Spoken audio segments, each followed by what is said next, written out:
Hey, what's happening? Chris Martinez. I am the host of Operation Agency Freedom, and today we are going to talk about how company culture helps to train your team. Now, this is very, very important.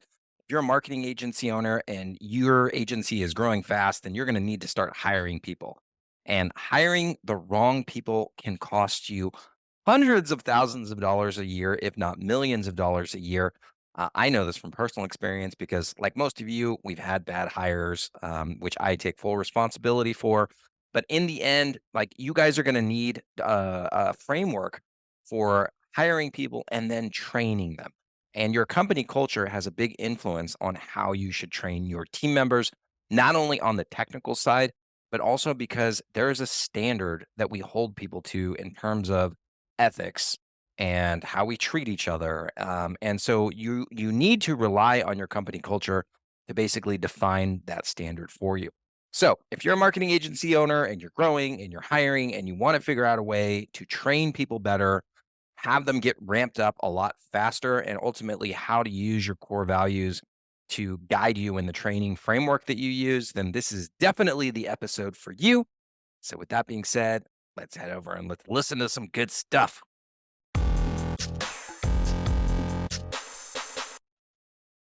All right. Welcome back to the show. We're going to be talking about how company culture helps to train your team.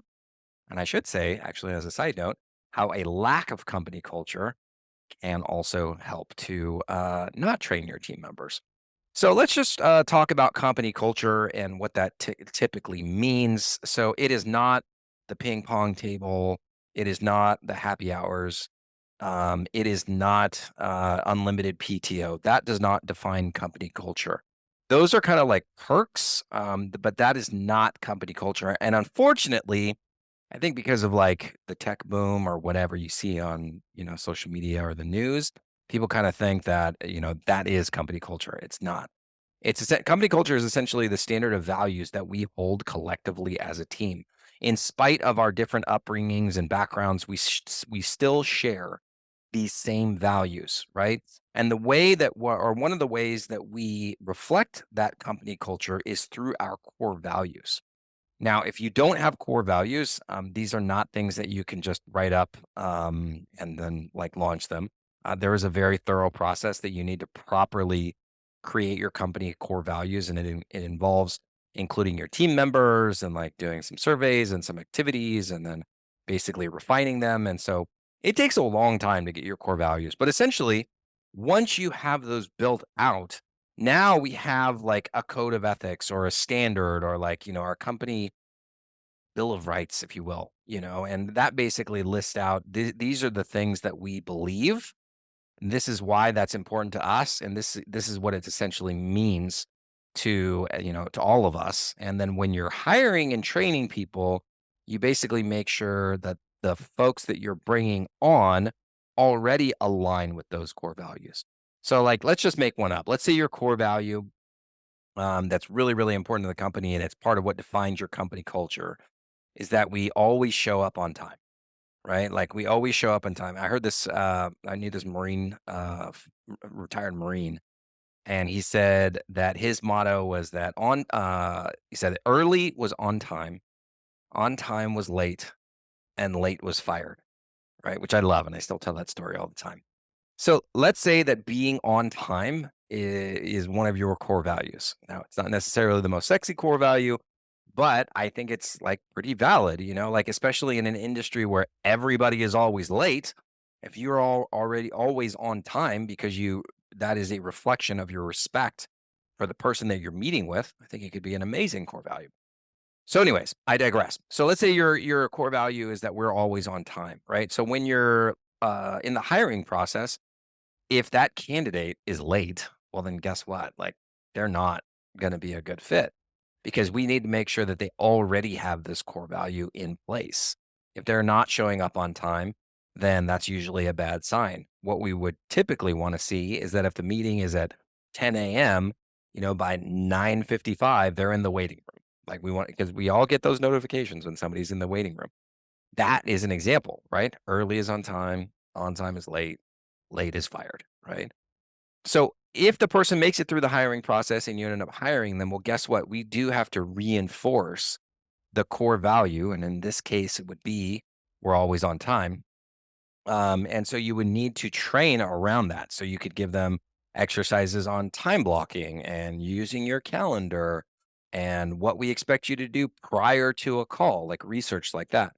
So essentially, you can build your entire training process around your core values, or a significant part of your training process around your core values. And in reality, like you can't train somebody just on core values and expect them to be, at the level that you want them. There are going to be other things in your training process where you're teaching them, like the technical side of it. They have to know how to do their job. But essentially, what the core values does is it sets the standards of ethics, and performance, and also community, and like how we treat each other. Right. And so, like, it's really, really important that you include that in your trainings. I see a lot of companies or marketing agencies specifically where they hire somebody and it's their first day, and then immediately, all right, here's some projects, like go to work. Right. And that part of the training, like the technical part of the training, might be really good. But remember, we're hiring people, right? And we're hiring people to fit inside of our company ecosystem. And a lot of that, there's a culture around them. We want to make sure that they are ingrained in the culture and they don't see this just as a job, where they see this like they believe in our values and what we're doing and like what we stand for. So, in order for you to be able to do that consistently with all the employees that you're bringing on and hiring, you need to add a part of your training essentially where you are teaching them about your standards and ethics. I encourage everybody that the first 2 days of training a new employee, you're just reviewing these standards of ethics and performance, essentially having them go through the core values and what that means to us. Right? So what you do is you essentially plan the first 2 days, and you have them train on going through, like, all the core values, and, like, your company could create a really cool online training video where all the employees, they basically talk about their favorite core value and what that means to them.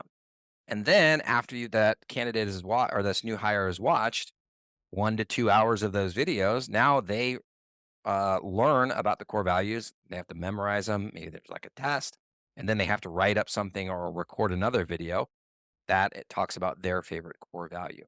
Okay. So, like, you should have 2 full days at the beginning of the person's training where they're learning about the company history, learning about the mission statement, learning about our vision statement, learning about the core values, hearing stories from other people. So, immediately they're becoming ingrained with our company culture, and they're aligning themselves also with the core values and the company culture. That's essentially what we want. These new hires, they're coming from completely different backgrounds. They might have had terrible bosses, they might have had terrible company culture, maybe like very toxic work environments. And so, even though they're coming to us and they are optimistic, there are still some like apprehensions because of past experiences. And I don't blame anybody for that. If like all you know is a toxic work culture where people scream at each other all day long and disrespect each other, and don't care about clients, and they show up late. If that's all you've seen, and you have not seen a healthy company culture where people care about each other and we work together, like if you've never seen that before, I don't blame you for going into the new job and having a little bit of apprehension. And in fact, most of these toxic work cultures, when you're in the interview process, they make it seem like it's amazing, right? And these are the folks that'll be like, they'll be touting their happy hours and their ping pong table because they don't actually have a true company culture. So bottom line is that when a new hire comes to your company, sometimes they have baggage, but they all have different experiences. And so it's important that you are intentional and that you're training these folks about your company culture and how we treat each other. It will not take that long for the folks that go through this training to start recognizing around the office, like, wow, they really do practice what they preach.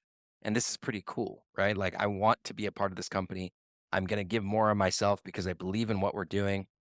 And then the latter parts of their training, if it be technical training or whatever, that goes a lot more smoothly once they start to trust you, once they kind of also understand like the bigger picture of what we're trying to do.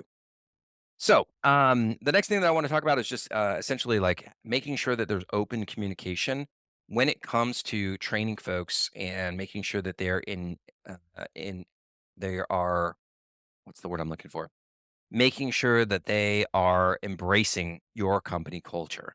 So it is a two-way street, right? So you want to make sure that they are communicating to you as well, and you're not just saying like, "Here's what it is that we do. Here's our company culture. Here's our core values." You want to get feedback from them to make sure that they're understanding and actually like embracing these core values. Well, how do you do that? I mean, if it's a new hire, you're going to have some follow-up meetings with them where you're checking in on their performance, right? Maybe that's daily, maybe it's weekly, maybe it's every other week. I hope it's a lot more than once a month. But essentially, like this is where you have a dialogue, right? And you can start asking them questions. So, like, hey, tell me an example. How did you demonstrate this core value this week? Or you can even ask them, like, what is your favorite core value that you've learned? And they're going to be, like, I love we treat each other with dignity and respect. And then you're like, okay, that's awesome. Like, can you give me an example of how somebody else demonstrated that core value over the past week? And then I want to, can you give me an example of how you also demonstrated that in the past week? And you can basically go through all the core values and like, if you have five, you just go over each five, one a week and talk about that. But you do want to get their feedback and have open lines of communication because maybe there's going to be an example where they're like, oh, well, I was listening in on a call and I heard so and so say this thing. And it kind of made me feel a little, off because that doesn't seem very aligned with this core value. And so, can you like help me understand like what happened? Maybe I'm not seeing it correctly. And now you can start to talk to them and help them to understand that, oh, this is what we mean by that. And like, this is how it actually is aligned by the core value, or vice versa. Like maybe it wasn't. And then you can ask them, like, like that does seem a little bit strange. What would you have done differently that would have been more aligned with the core values? So that's the type of open conversations that we want to make sure that we're having with the employees as they're going through our training process. And then, like it's really important that as people are learning, right, and that they're learning and they're adapting their own values and they're starting to recognize like how they fit into this bigger, how like they're a piece of the puzzle that fits into this bigger thing that we're trying to accomplish. It is very, very important that you recognize and reward people for that. So one of the things that I love to do, and this is kind of like an ongoing training thing that you can do about the core values, is you tell people, I expect you to have these all memorized, right? And then you can have kind of like a pop quiz on a Monday morning meeting, like first person to recite all six of our core values gets $100, right? Get $100 gift card. And so they're encouraged to remember. And then when somebody also remembers the core values, like on that particular instance, obviously they get a nice reward. But as people are going through their actual training process, as they go through these phases of, learning the core values, learning about our company culture, things like that, recognize them, like call them out on a meeting and just say, hopefully most of you have a Monday morning meeting with everybody and you say, hey, I just want to recognize so and so because they did a great job. They got 10 out of 10 on their core values, part of the training. So let's just take a second, give them a round of applause, right? Like make that a part of your culture as well when you're training folks. Really, really helpful. People love recognition, and I admit it's one of those things that I don't do very well. I just kind of forget because me myself, like I'm not really used to getting a lot of recognition. I think if you're an owner, you're kind of like, especially when you're building the business, you're kind of just working in this silo and you're just accomplishing things every single day. And like you're the owner, so there's nobody going to give you who's going to give you a pat on the back. You just kick ass and take names, and that's just part of what it is that you do. But the team members are different. You do have to stop and pause and recognize people and reward them for all the hard work. So if you struggle with that the way that I do, don't worry about it. It's okay. We can get better. If nothing else, put it on your calendar and say, or like, like have a click up task so that you know when it's time to recognize people for their accomplishments.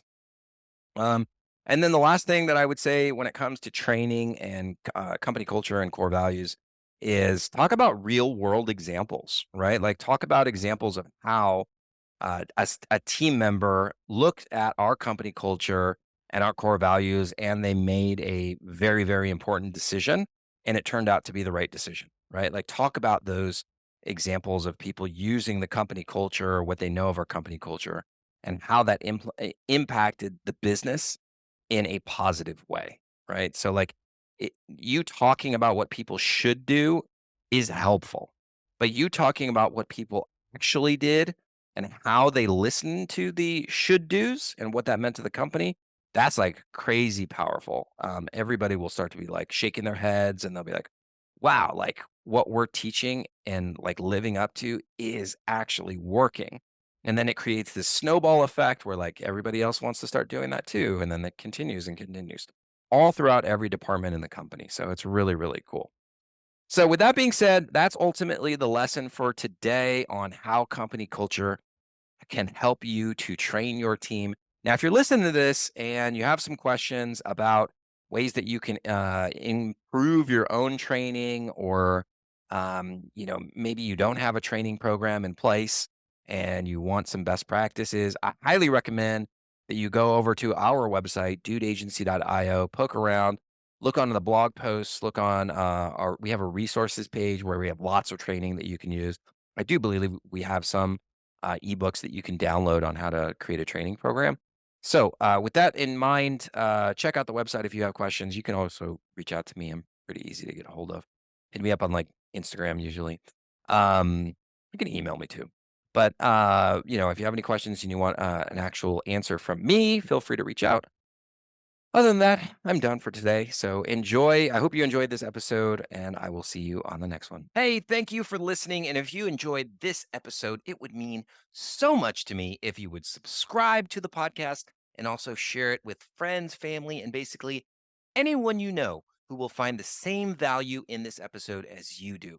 So, to get the latest from me, then let's connect on social media on the Facebooks at facebook.com/dude agency or Instagram at dudeagency.io. Then you can also find us on LinkedIn, YouTube, and even TikTok. Yes, I'm that cool. We are on TikTok.